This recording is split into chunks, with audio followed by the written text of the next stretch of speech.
পটচিত্রের কথা থেকে এলো, পটটাই আসল পট।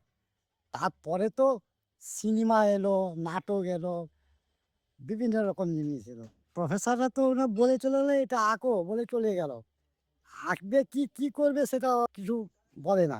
আমি আঁকার ধরনটা দেখাই, কিভাবে আঁকা হবে, কিভাবে কিটা করলে ভালো লাগবে, এটা বোঝাই।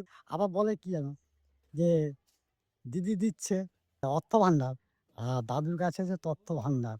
আর পটচিত্রের জন্য এই ভেজিটেবল কালার দিয়ে আমরা তৈরি করি, এবং তার সঙ্গে গানও আছে। তো এইগুলো আমাদের বাবা, আমার বাবা কিংবা তার বাবাও তৈরি করতো, মানে ঠাকুর দাদা আর কি। এই আমল থেকে আমাদের পটচিত্র। এখন আমরা আছি পশ্চিম মেদিনীপুরের পিংলায়। পিংলা কেন বিখ্যাত?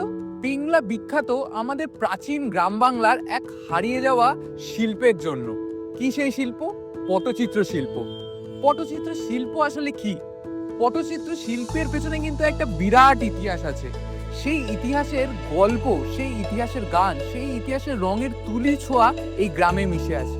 চলুন ঘুরে আসি আজকে সেই গ্রাম, পটচিত্র গ্রাম পিংলায় অবস্থিত। কিভাবে গল্প আর ছবির মিলনে তৈরি হয় পটচিত্রের জাদু, চলুন দেখে আসি। আমরা এখন আছি পটচিত্র গ্রামে। পটচিত্র গ্রামে এখানে একজন পটুয়ার সাথে আমাদের দেখা হয়েছে। আপনার নামটা একটু বলবেন? আমার নাম শম্ভু চিত্রকর। আচ্ছা, আপনি কতদিন ধরে এই শিল্পের সাথে জড়িত আছেন? আমাদের পটশিল্পটা আমাদের বাবা ঠাকুর দাদার আমল থেকে আমাদের এই পটচিত্র। তো আগে আমাদের খুবই দুর্ভিক্ষ ছিল, পট গ্রামে গ্রামে দেখি লিয়ে এলে আমাদের সংসার চলতো। এমনকি আমাদের ছোটো ছোটো মেয়েগুলোকে ওই পট দেখে মানুষ করেছি।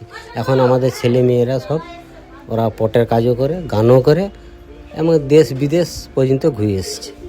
আর এই যে পটচিত্র, এই রঙগুলো আমাদের ভেজিটেবল কালার।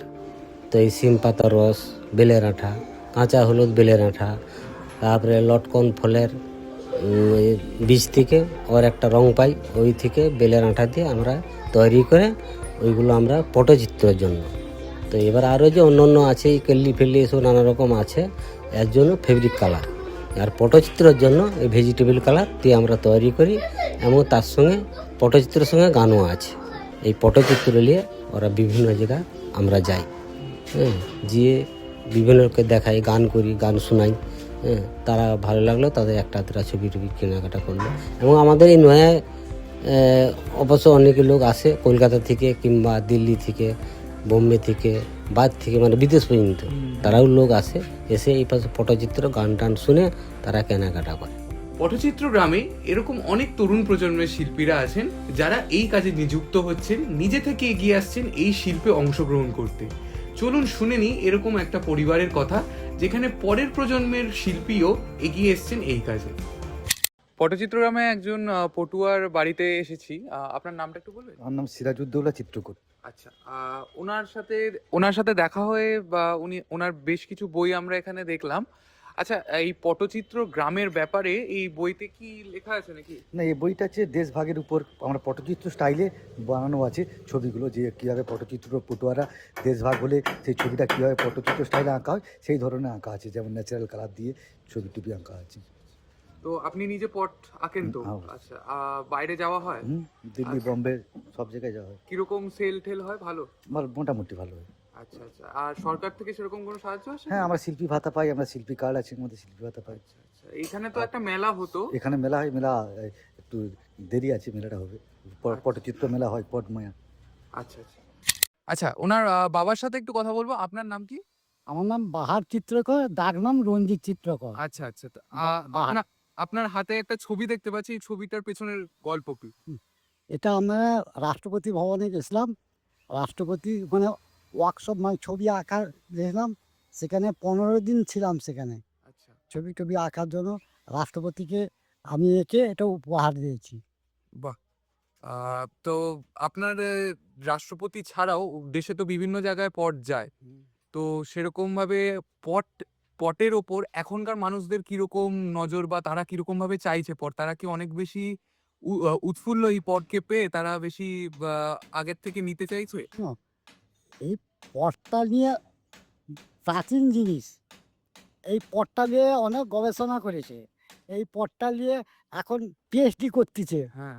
হ্যাঁ, আমি তো হায়দ্রাবাদে ওই পিএইচডি 3-4 জনই করেছে। তোমার পাঞ্জাবে একজন করেছে, সে চাকরি পেয়ে গেছে, রিটায়ারও হয়ে গেল। আচ্ছা। তারপর আমি বরদায় যাই, মানে দিল্লিতে যাই, ব্যাঙ্গালোর যাই, প্রত্যেকটা ইউনিভার্সিটিতে আমি আঁকা শেখাই এবং প্রত্যেকটা ব্যাপারটা পটে বোঝাই আর কি। আজকের এই যাত্রায় আমরা ঘুরে দেখলাম পটুয়াদের এক আশ্চর্য জগৎ। রং আর তুলির আঁচড়ে কিভাবে জীবন্ত হয়ে ওঠে এক একটা ক্যানভাস, তা আমরা সচক্ষে দেখলাম। তবে এই পটচিত্র বা পটুয়া গ্রাম আমাদের শুধু শিল্পের উপহারই দেয় না, এ যেন এক জীবন্ত ইতিহাস। পুরাণ, লোককথা, রামায়ণ, মহাভারত থেকে শুরু করে বাংলার আনাচে কানাচে লুকিয়ে থাকা এমন অজস্র গল্প এই পটের ভাজে ভাজে বোনা আছে, যা আজও আমাদের অনেকেরই অজানা। কিন্তু পটচিত্রের আসল রূপ তো শুধু দেখাই নয়, তা সম্পূর্ণ হয় শ্রবণে। ছবিগুলো একে একে খুলে যাওয়ার সাথে সাথে পটুয়াদের কণ্ঠে যখন গান বেজে ওঠে, তখনই এই শিল্পের আসল প্রাণ প্রতিষ্ঠা পায়। তাই আজকের পর্ব আমরা শেষ করব এমনই এক প্রাচীন ও সুমধুর পটের গান দিয়ে। আসুন আমরা কান পাতি পটুয়াদের সেই মাটির সুরে আর হারিয়ে যাই তাদের বলা কোনো এক অচেনা গল্পের মায়াবী দুনিয়ায়। আমার নাম বাহার চিত্রকর, গ্রাম নয়া, পোস্ট নয়া, থানা পিংলা, পশ্চিম মেদিনীপুর। পটচিত্র গান করছি আমি কৃষ্ণলীলা।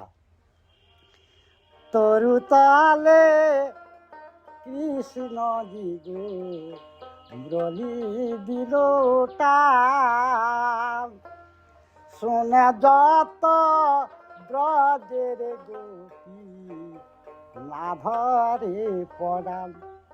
আরে কেহ নাচে, কেহ গায়ে গো, কেহ বলে হরি, রাধা নামে যত সখী জানে গড়াগড়ি।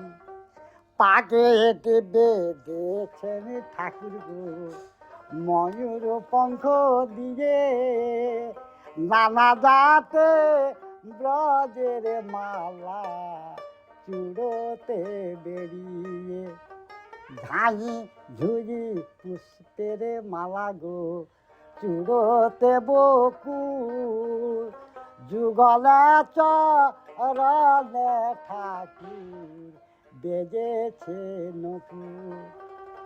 হুরি পুরি গেলেন ঠাকুর গো বিদুরের বাসে, মুখে বস্ত্র দিয়ে রাজা দুর্যোধন হাসে। ওগো বিদুর আছো ঘরে, গো বিদুর আছো ঘরে, 3 দিন উপবাস গো তোমার মন্দিরে। বিদুরে বস নমে এরা, ওগো হরি নামের ভোলা, কৃষ্ণর মুখে চপা দিয়ে বুন্দে ফেলে কলা। এবারে যদি হই গো আমি মানব জনম, মুগ ভোরে বদনেতে গাইব কৃষ্ণ নাম।